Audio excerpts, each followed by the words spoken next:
naipasa na po yung batas na i-increase ito sa 1,000 pesos a month. Again, only for mga indigent or mga mahihirap na Indigent senior. po. Senior Indigent citizens. Pero wala daw po kasing nailagay sa budget, kaya nananatiling 500 pesos pa rin a month. Nag-lapse into law po kasi nung last year.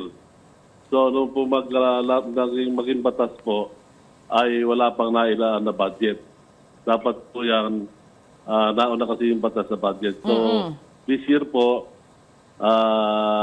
pinag-usapan na ang aming budget hearing. Sigurado na po, next year, 2024, ay Tataas na. matataas na po. Sigurado na po yun. Kasi ngayon po 2023, hinahanapan talaga ng pondo Okay. para po maibigay yung 1,000. Pero talaga pong walang makita.